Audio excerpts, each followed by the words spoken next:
Students, welcome to South City PCMB और मैं हूं आपका बायोलॉजी मेंटर नागेन साहू। जैसा कि आपको पता है कि हमारा ये नया चैनल साउथ सिटी पीसीएमबी नया अभी के लिए है पुराना चैनल, लेकिन हम अब इसे अपडेट कर रहे हैं। यहाँ पर हमारे साथ अब बेस्ट फैकल्टी रहेगी, वो भी हमारे कोर सब्जेक्ट की physics, chemistry, math and bio की।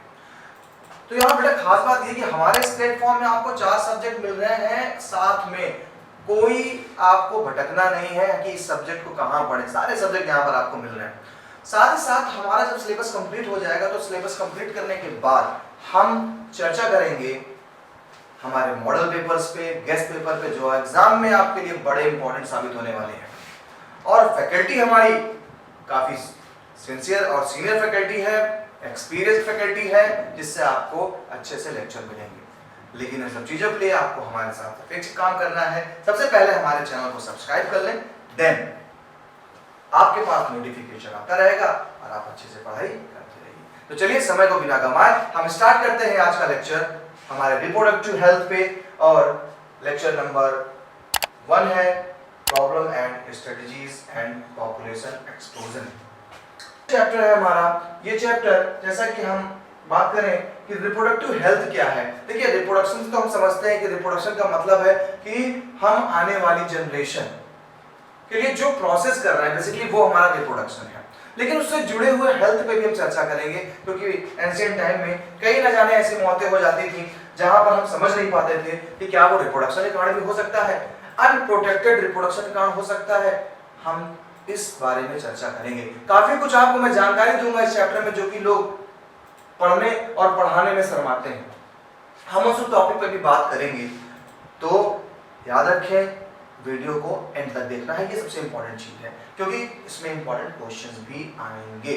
तो चलिए हम स्टार्ट करते हैं आज का रिप्रोडक्टिव हेल्थ में lecture number 1 problem and strategies and population explosion. बहुत ही थ्योरेटिकल चैप्टर है, सोचूंगा कि आपके लिए मैं कर सकूं अच्छा इसमें, तो देखिएगा ध्यान से। सबसे पहले एक कपल्स देख रहे हैं आप, जहां पर पेरेंट है अपने बच्चों के साथ है। हम तो हमारे 2 का सीन चल रहा है और यही अभी तक सिखाया गया कि भाई हम तो हमारे 2 के हिसाब से पॉपुलेशन को बनाए रखें। चलिए बात करते हैं, सबसे पहले समझते हैं डेफिनेशन की। मैं यहाँ पर अपने लेक्चर्स में थ्योरी के मतलब प्रेजेंटेशन के साथ साथ थ्योरी भी रखता हूँ, जिससे कि आप चीजों को अच्छे से समझ सकें। तो यहाँ पर डेफिनेशन भी आपको मिलेगी, कहता है what is reproductive health. Reproductive health क्या है? तो भाई reproductive health is a total well being in all aspect. Total well being मनुष्य की जाति की भलाई के लिए ऑल एस्पेक्ट पे ऑफ रिप्रोडक्शन, जैसे फिजिकल है, इमोशनल है, बिहेवियर है एंड सोशल। और ये डेफिनेशन किसने दी है? ये डेफिनेशन WHO ने दी है। किसने दी है? WHO, वर्ल्ड हेल्थ ऑर्गेनाइजेशन ने डेफिनेशन दी है। पॉपुलेशन में क्या है रिप्रोडक्टिव हेल्थ। आगे बात करते हैं रिप्रोडक्टिव हेल्थ की प्रॉब्लम्स एंड स्ट्रेटजीज क्या है।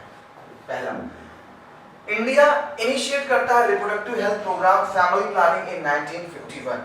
इंडिया ने 1951 में अपना एक प्रोग्राम लॉन्च किया, जहां पर मैटरनिटी और यानी जच्चा बच्चा की हेल्थ के बारे में, रिप्रोडक्शन हेल्थ के बारे में बात हुई। Wider reproduction related areas are in operation under the reproductive and child health care। बेटा एग्जाम में ये क्वेश्चन पूछ लेता है, इसको एक्सपेंड करता करिए। तो क्या करेंगे? Reproductive and child health care बोलेंगे, RCH। इसको अच्छे रखना है। जो मैं बोलता चलूंगा कि हाँ बोर्ड में क्वेश्चन पूछा गया, तो उस पर आपको ज्यादा फोकस करना है, ठीक है? फोकस करके आप काम करेंगे। तो reproductive and child health care, RCH। Next, such programme deal the following. क्या क्या प्रोग्राम्स हमारे इस रिप्रोडक्टिव हेल्थ में है? क्या? Give awareness about reproduction related aspects for creating a reproductively health society. Give awareness, reproduction से रिलेटेड पब्लिक को awareness देना, ये हमारी स्ट्रेटजीज है। हमारे प्रोग्राम का ये एक देखा जाए तो गोल है कि क्या है कि give awareness about reproduction related aspects, reproduction से रिलेटेड सारी चीजों के बारे में बताएं। Second, educate people about birth control. पहले आप थ्योरी देख लीजिए, मैं बताता हूँ। Birth control, care of pregnant mother, post natal care of mother and child, important of breast feeding, equal opportunities for male and female child etcetera. यानी कि हमें लोगों को एजुकेट करना पड़ेगा, समझाना पड़ेगा कि बर्थ कंट्रोल क्या होता है। बर्थ कंट्रोल की पॉपुलेशन ना बढ़े, बर्थ बहुत ज़्यादा ना बढ़े, बर्थ कंट्रोल है। केयर ऑफ प्रेग्नेंट मदर, एक प्रेग्नेंट लेडी की कैसे केयर करनी है हमें यह भी सिखाया जाए। Post natal care of mother and child, post natal मतलब after delivery, after delivery mother की और चाइल्ड की कैसे हमें केयर करनी है ये भी हमें बताया जाए। Then importance of breast feeding, बहुत से आज के मॉडर्न ज़माने में प्रेग्नेंट लेडी हैं जो डिलीवरी के बाद बच्चे को दूध नहीं पिला पाती और बहुत पिलाती नहीं है लग्जरियस लाइफ वाली, क्यों? उनका फिगर खराब हो जाएगा। तो ये अवेयरनेस एक गलत है, क्योंकि बच्चे को माँ का तुरंत का दूध बहुत जरूरी है और इसके लिए हम एक साइंटिफिक टर्म यूज करते हैं लैक्टेशन। तो लैक्टेशन बहुत जरूरी है क्योंकि उसमें एंटीबॉडीज होती हैं जो एक बेबी को इम्यूनिटी प्रोवाइड करती है। हमें बताना पड़ेगा equal opportunities for male and female child की, मेल और फीमेल चाइल्ड की इक्वल अपॉर्चुनिटीज है समाज में। ऐसा नहीं है कि एक मेल ही केवल काम करेगा दोनों के लिए, ये हमें अवेयर करना पड़ेगा, तब जाके पब्लिक जागरूक होगी, तब जाकर कहीं भेदभाव खत्म होगा मेल और फीमेल में। आगे चलते हैं, हम बात करेंगे awareness of problem due to population explosion. हम उन्हें बताएंगे, अवेयर करेंगे कि अगर पॉपुलेशन एक्सप्लोजन हो गया, पॉपुलेशन बहुत बढ़ गई तो क्या हो जाएगा? Social evils like sex abuse and sex related crimes बढ़ेंगे। तो ये सारी चीजों में बताना पड़ेगा पब्लिक को, यही इस चैप्टर का एम है। और पब्लिक को बताने के पहले आपको हमें बताना पड़ेगा कि आखिर ये सब चीजें क्या हैं। तो माइंड को खोल के पढ़ाई करना है, शर्म संकोच भूल जाइएगा, ये नॉलेज की बात है। और जब ज्ञान मिले तो दिमाग को पूरा खुला रखो। मैं पढ़ाने में नहीं पीछे हटूंगा, पढ़ने में पीछे मत हटूंगा। क्लियर? तो ये हमारे पास 3 एस्पेक्ट है जिसपे कि हमने काम किया। रिप्रोडक्शन रिलेटेड एस्पेक्ट्स पे हमने पीपल को बर्थ कंट्रोल, मदर के बारे में बताया, इन सब के बारे में, पॉपुलेशन एक्सप्लोजन के बारे में बताया, सोशल इविल्स के बारे में बताया, सेक्सुअल क्राइम के बारे में बताया। आगे चलते हैं, आइए पहुंचते हैं AIIMS and needs of sex education in schools. क्या एम है और स्कूल में सेक्स एजुकेशन की जरूरत क्यों है? क्योंकि देखिए स्कूल एक ऐसा हब है जहां पर हमें अच्छी खासी पॉपुलेशन मिलती है। पॉपुलेशन मिलने के साथ साथ हमें क्या मिल रहा है?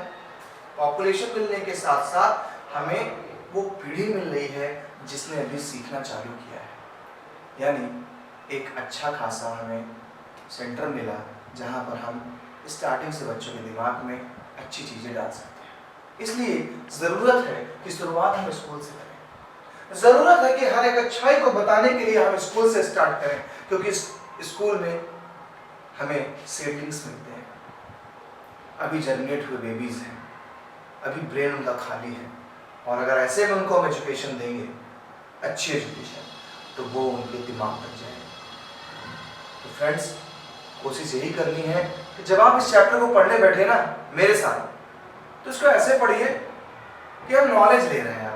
हमें बोर्ड से मतलब भूल जाइए, बोर्ड क्या है ना, छोड़ो बोर्ड, अभी हम नॉलेज ले रहे हैं, जीके जीएस क्लास चलने ऐसे पढ़िएगा।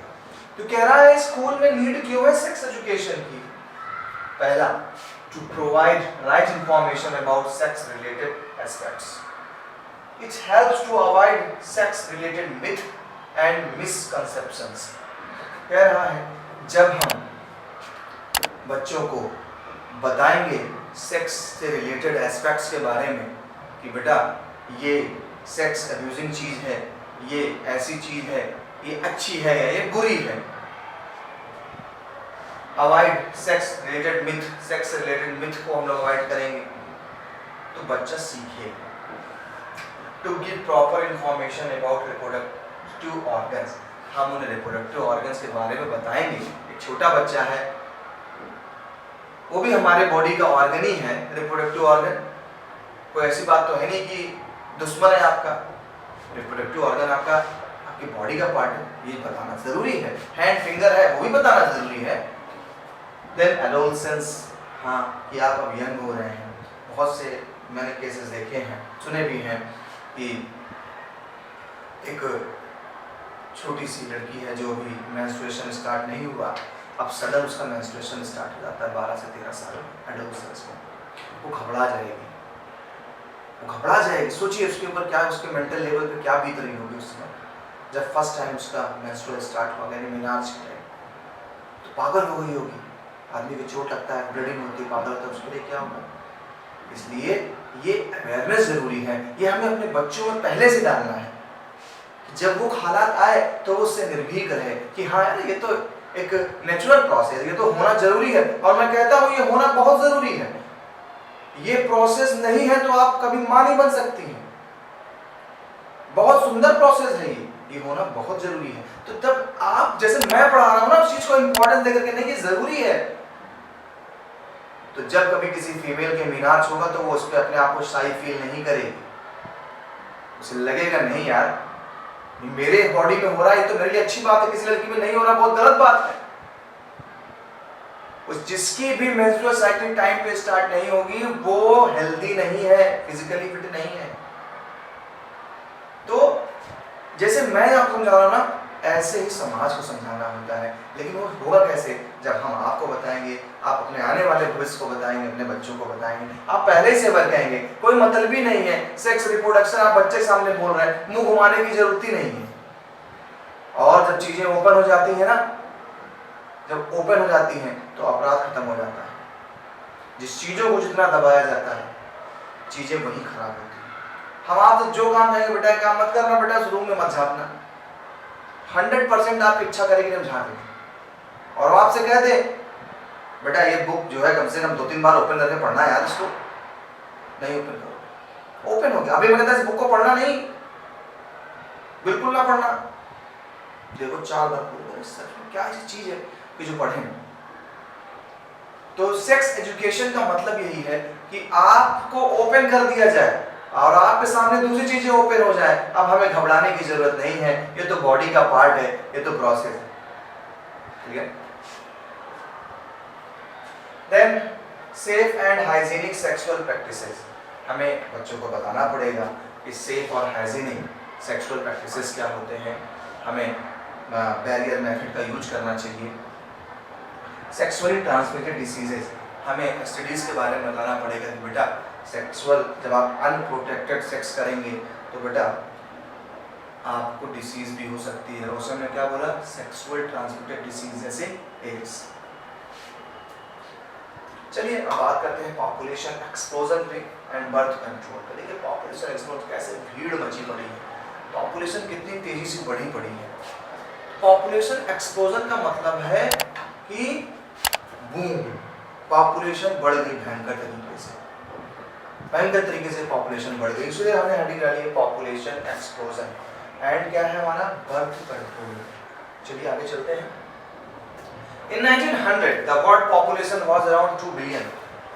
1900 की बात है, जो वर्ल्ड की पॉपुलेशन थी वो थी 2 बिलियन के आसपास। By 2000 it rocketed about 6 billion। Rocketed मतलब बूम कर गया, भयंकर, कहां पहुंच गया, 2 बिलियन से 6 बिलियन पहुंच गई पॉपुलेशन, बारे by population. In India, population was nearly 350 million at the time of independence. It reached 1 billion by 2000 and crossed 1.2 billion in the May 2011. It means every 6th person in the world is an Indian. ये अच्छी बात है हमारे लिए, क्योंकि India की population तेजी से बढ़ी तो हर कह रहा है भाई एक एक्सपेक्ट लगाया गया कि हर संसार में हर 6th पर्सन इंडियन है। इतनी पॉपुलेशन इंडिया की बढ़ी, तभी गवर्नमेंट को पॉलिसी नहीं निकाल रही, क्योंकि चाहती है इंडियन हर सेट हो जाए। According to the 2011 census report, our population growth rate was less than 2%, less than 2% 2011 में, and a rate at which our population could increases rapidly।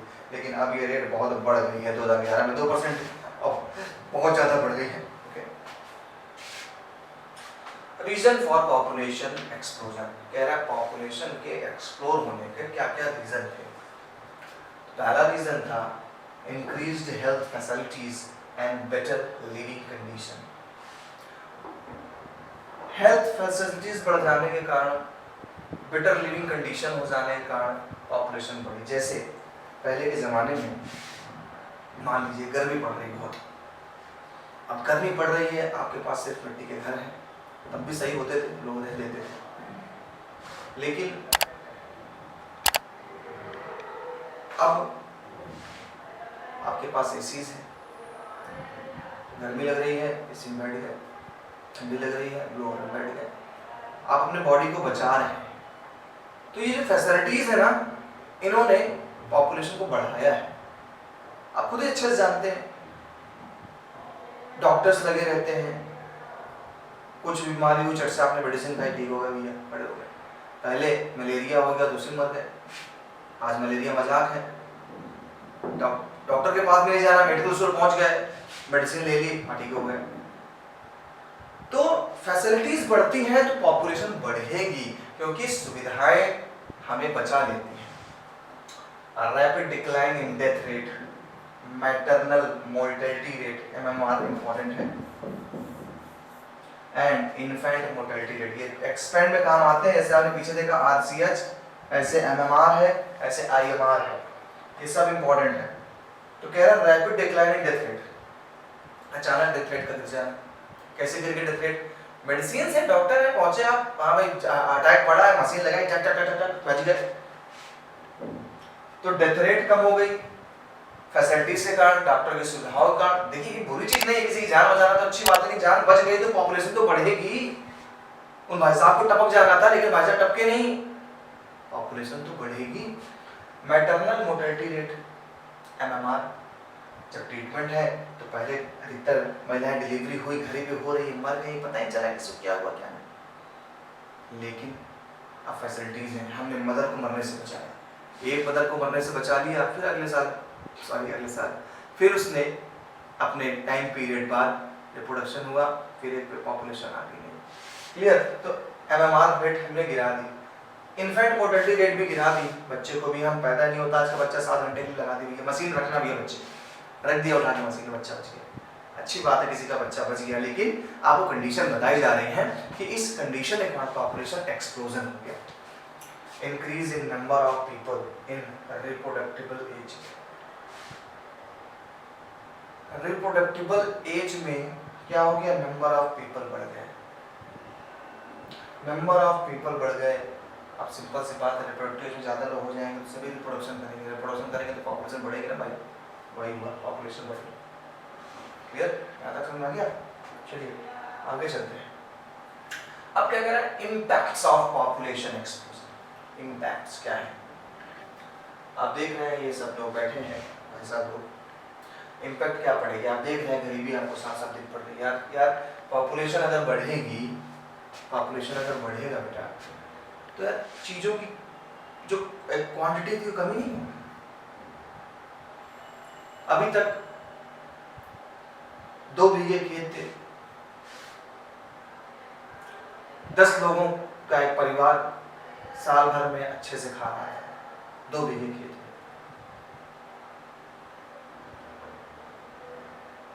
अब पॉपुलेशन बढ़ा, 10 से 20 हो गए,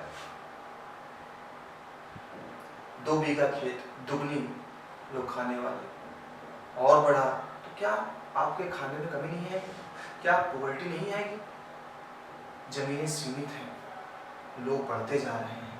आप देख रहे होंगे जैसे जैसे मॉडर्नाइजेशन हो रहा है, खेत फ्लैट बन रहे हैं, फ्लैट बन जाएंगे तो खेती कहाँ होगी? सब चाहते हैं कि हम गांव में किसानी ना करें और शहर में अपने बच्चे को पढ़ाएं। तो सिंपल सी बात है यार, खेत कहाँ बचेंगे? खेत बेच बेच करके लोग बच्चों को पढ़ा रहे हैं, खेत बचेंगे नहीं। क्यों? पॉपुलेशन बढ़ती जा रही है, रहने के लिए मेन शहर में जगह नहीं है। शहर से 10-12 किलोमीटर अंदर जा रहे हैं, वहाँ फ्लैट बन रहे हैं, वहाँ रह रहे हैं। 10 से 12 किलोमीटर जाएंगे तो क्या गाँव तो है खतरा खेत, किसान को भी यार पैसे मिल रहा है, बहुत डबल पैसे मिल रहे हैं। तो हमारा जो इम्पैक्ट पड़ेगा वो स्कैर्सिटी आ जाएगी, बेसिक रिक्वायरमेंट की, फूड, शेल्टर एंड क्लॉथिंग, रोटी, कपड़ा और मकान। मूवी आई थी, तीनों चीज में कमी पड़ेगी। आपका खाना कम पड़ेगा, रूम कम पड़ेंगे रहने के लिए, घर कम पड़ेंगे, क्लॉथिंग यानी कपड़े भी कम। तो ये एक इम्पैक्ट होगा पॉपुलेशन एक्सप्लोजन का। दूसरे इम्पैक्ट की बात हम करते हैं, कंट्रोल मेजर की बात करेंगे कि हम कैसे कंट्रोल करें। कंट्रोल करने के लिए ही सेक्स एजुकेशन क्लासेस में पढ़ाया जाता है। कंट्रोल करने के लिए ही हमें इसकी एजुकेशन लेनी चाहिए, और आपको मैं इसलिए पढ़ा रहा हूँ कि कम से कम आप आने वाली पीढ़ी को ये बता सकें। कंट्रोल मेजर्स में क्या कहता है, देखिए जरा कंट्रोल मेजर्स में, motivate smaller families by using contraception methods. Contraception method का मतलब होता है बेबी ना होने वाले मेथड्स को यूज करना, कि जो हेल्प करे डिवाइस कि हमारी बेबी ना हो। सोचो आप रिप्रोडक्शन करते हैं, आपके पास कोई कंट्रासेप्शन मेथड नहीं है, मतलब कंडोम, मतलब पिल्स, मतलब हार्मोनल इंजेक्शन, मतलब जेलीज जैसी चीजें नहीं है, और आपने एजुकेशन किया वजाइना ट्रैक पे, और स्पर्म अगर ओवम से फ्यूज हो गया तो बेबी तो होना ही है, पॉपुलेशन आ गई एक नई पॉपुलेशन। तो कह रहा है कि सबसे पहली बात तो हमें कंट्रासेप्टिव डिवाइसेस को यूज करना चाहिए। क्या करना चाहिए? कंट्रासेप्टिव डिवाइसेस को यूज करना चाहिए, जिससे कि अनवांटेड प्रेगनेंसी ना हो। आप नहीं चाहते थे बेबी, लेकिन बेबी तो हो गया, अब आप असमंजस से फंस गए, यार 1 महीने का बेबी हो गया, अब यार क्या करें। अब उसे तो मारना पाप ही होगा, क्योंकि बनाया पैदा करने वाले आप थे। तो ऐसी कंडीशन पे हमें यूज करना चाहिए कंट्रासेप्टिव मेथड। तो जब हम कंट्रासेप्टिव मेथड को यूज करेंगे, तो पॉपुलेशन कंट्रोल होगी। Next, aware peoples about a slogan, हम दो हमारे दो। हमें लोगों को एक स्लोगन के लिए अवेयर करना चाहिए। बहुत चला था स्लोगन है, तो आज हम लोग पढ़ रहे हैं, लेकिन स्लोगन बहुत चला था अपने ज़माने में। मेरे बचपन में मुझे याद है स्लोगन चलता था, हम दो हमारे दो।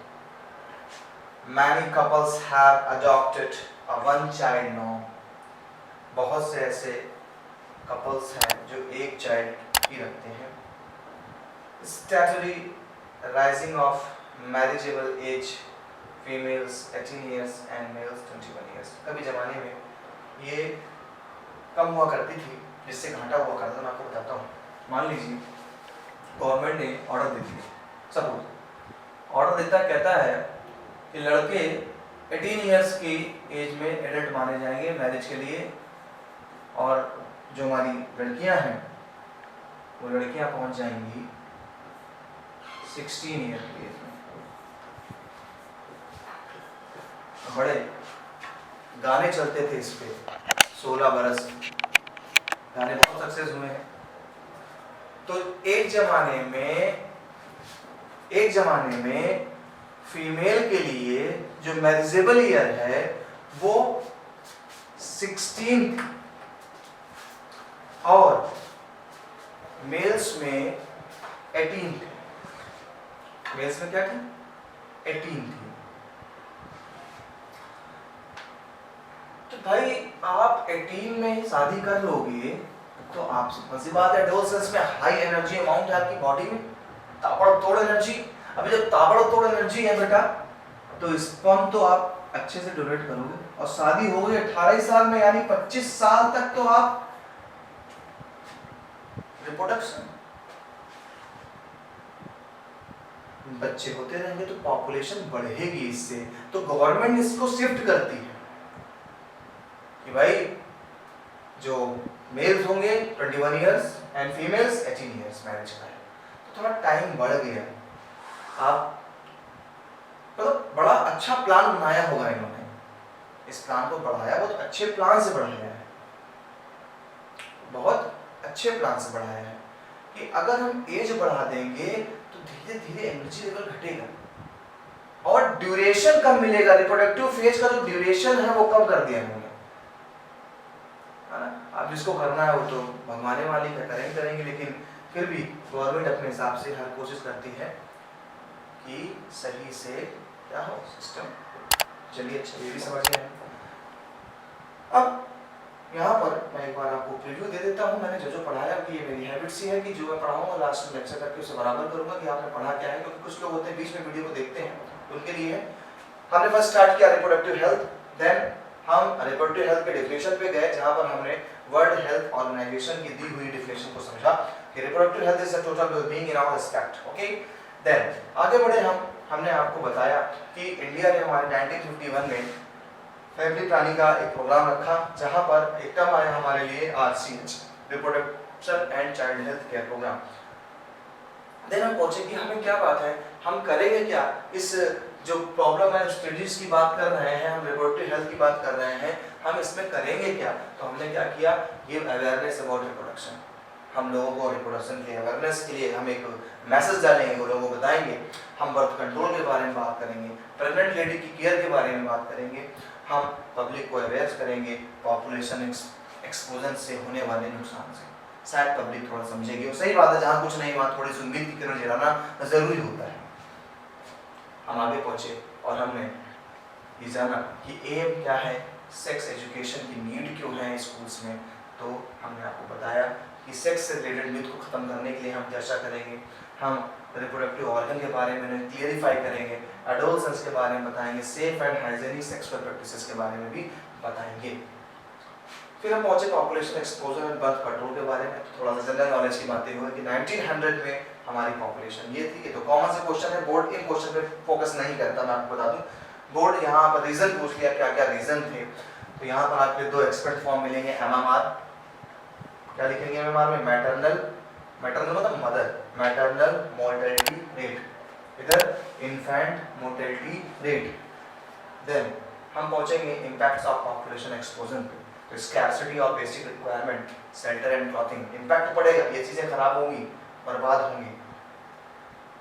फिर हमने कंट्रोल मेजर्स बताया कि क्या क्या करना है हमें कंट्रोल। तो हमें कंट्रासेप्टिव मेथड यूज करने हैं, हम दो हमारे दो का नारा लगाना है। बहुत से लोग हनी चैट के नाम रखते हैं कराने के लिए, और इस तरीके से हमने रिप्रोडक्टिव हेल्थ के बारे में जाना। तो आज तो शुरुआत थी, अभी आने वाले लेक्चर्स में और अच्छे इंटरेस्टिंग होने वाले, इंटरेस्टेड भी हैं, जहाँ पर आप सीखेंगे अपनी बॉडी के बारे में, कौन कौन से कंट्रासेप्टिव मेथड हैं, कितने टाइप की सेक्सुअल ट्रांसमिटेड डिसीजेज होती हैं जिनसे हमें बचे रहना है। तो हम अगले लेक्चर पे उनसे बात करेंगे। लेकिन आज के लिए बहुत बहुत थैंक्स कि आपने हमारा वीडियो एंड तक देखा। वीडियो को देखें, कुछ प्रॉब्लम होती है कमेंट करें, चैनल को सब्सक्राइब तो पहले कर लिया होगा आपने, अब आपको शेयर करने की बारी है। वीडियो शेयर करें, इसके बेनिफिट्स लें, और आप दूसरे लोगों का टॉपिक भी अच्छा है, दूसरे लोग भी इससे बेनिफिटेड हैं। तो माय डियर स्टूडेंट्स, हम आपसे फिर मुलाकात करेंगे अपने चैनल साउथ सिटी PCMB पे, और आपके साथ लगातार बना रहेगा आपका मेंटर नागेंद्र साहू। कभी कभी तो मुझे लगता है कि मैं अपने आप को टीचर ना बोलूं, बिकॉज एक सब्जेक्ट का टीचर कोई नहीं हो सकता, सब्जेक्ट अपने में बहुत बड़ी चीज होती है, कहीं मैंने सुना था। इस सब्जेक्ट का टीचर नहीं हो सकते, हाँ मैं भी आपकी तरह एक स्टूडेंट हूँ बायो का। ओके गाइस, चलिए मुलाकात करते हैं नेक्स्ट लेक्चर में, तब तक बाय बाय।